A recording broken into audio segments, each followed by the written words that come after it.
लिखा है, अंधकार के निष्फल कामों में सहभागी ना हो, पर उन्हें सही करने के लिए उलाहना दो। आप यहोशापात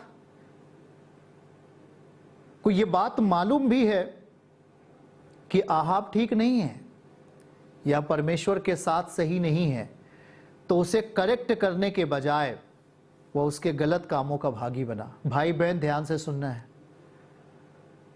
और यही कारण रहा कि वो अपनी मौत उसकी आ जाती, यहोशापात की भी, वो भी मर जाता, लेकिन परमेश्वर ने उसके कुछ बातों को जो उसने परमेश्वर के प्रति सही किया था स्मरण करके बचा लिया।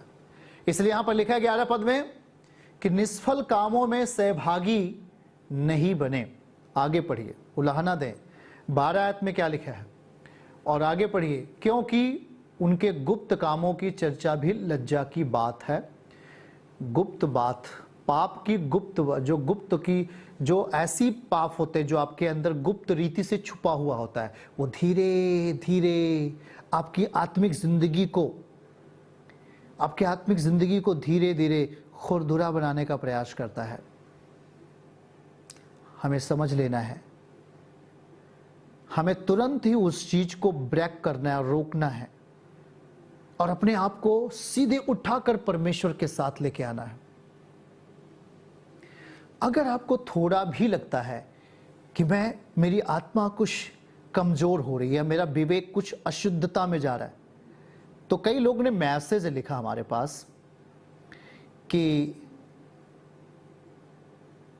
व्हाट्सएप नंबर पर, इस व्हाट्सएप नंबर पर जो मैं आपको दिखा रहा हूं, इस पर उन्होंने एक मैसेज लिखा। इस व्हाट्सएप नंबर पर एक मैसेज आया और वहाँ उन्होंने लिखा कि मेरे अंदर गलत गलत चीज़ें आती हैं, मैं बहुत सोचता हूँ कि मेरे साथ सही चीज़ें आएँ, गलत गलत चीज़ें आती हैं, बहुत गलत चीज़ें मेरे अंदर आ जाती हैं, मैं उनसे निकल नहीं पा रहा हूँ। इस व्हाट्सएप नंबर पर मैसेज आता है और जब मैं उसे देखता हूँ तो मैंने उस व्हाट्सएप नंबर पर जवाब जाता है, ये जवाब है, आपका समय अधिक किसके साथ व्यतीत होता है? सच सच बताइए। आप कहते हो कि मुझे व्यभिचारिक जैसे सोच आते हैं, आप कहते हो कि मुझे व्यभिचार करने का इच्छा होता है या मुझे तमाम गलत काम करने का इच्छा होता है। ये इच्छा आप में प्रबल क्यों हो रही है, कभी आपने सोचा? तो मैं आपको बताता हूं।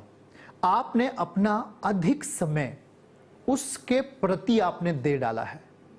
आपने अपना अधिक समय मार्केट में बिताया, गलत लोगों के साथ तू मैं हाँ करने में व्यतीत किया। वहां से छूटे किसी तरह, मोबाइल हाथ में आने के बाद तमाम गलत चीजों के साथ, ये फलाने, ये ढकाने, ये चीज, वो चीजों में आपने अपना वक्त व्यतीत किया।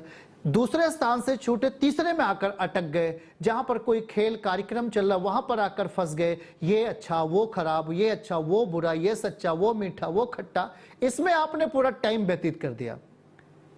घर पे आने पर 5 मिनट धन्यवाद की प्रार्थना किया। आपने अधिक ऐसे किसको शामिल किया अपनी जिंदगी में आज दिन भर में? मैं कहता हूं परमेश्वर आपको सारा खजाना दे सकता है, वो देने के लिए तैयार है, लेकिन आपने, बाइबल कहता है, आपने किसे अपना अधिक समय दिया? किस सच्चे मित्र को आपने अपना अधिक समय दिया? उस मित्र को जिसने आपको पाप की परिस्थिति या पाप की रोटी खिलाई, उस मित्र के साथ आपने अधिक समय गुजारा, या आप उस व्यक्ति के साथ अधिक समय गुजारा, उस मित्र के साथ अधिक समय गुजारा जिसने आपको परमेश्वर का वचन सिखलाया? एक प्रभु के दास दासी हमारे घर पे आए और जब वो आते पहली बार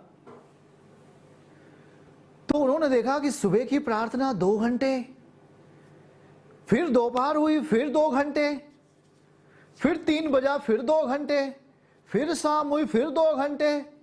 हो बोला, इस घर में जब से मैं आया हूं सारे लोग प्रेयर प्रेयर प्रेयर प्रेयर, प्रार्थना प्रार्थना, सारे लोग प्रेयर कर रहे हैं, मुझे जल्दी से जाना है भाई, मुझे विदा करना है, मुझे जल्दी यहां अपने घर जाना है। वो घर उसी दिन चला गया रात में। क्यों मालूम है? उसको पच नहीं रहा था, उसको बड़ा ऊब लग रहा था। क्योंकि कोई उसके साथ तू मैं बक बक करने वाला नहीं था। तो किसके साथ परमेश्वर रहेगा? किसको परमेश्वर संभालेगा? किसको परमेश्वर गड्ढे से निकालेगा? किसको परमेश्वर संपन्नता देगा? क्या उससे जिसने अपना अधिक से अधिक टाइम तू मैं में या अधिक से अधिक टाइम ऐसे व्यर्थ बकवास में समय व्यतीत किया?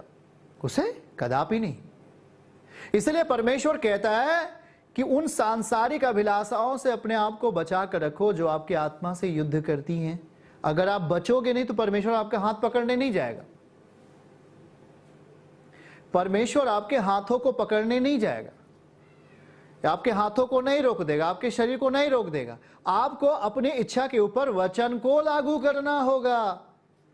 आपको अपनी मर्जी के ऊपर वचन को लागू करना होगा। आपको अपनी सोच के ऊपर, विवेक के ऊपर वचन को लागू करना होगा। तभी तो वचन आपको रोक पाएगा, तभी तो आपकी इच्छाएं गलत चीजों की ओर नहीं बढ़ेंगी।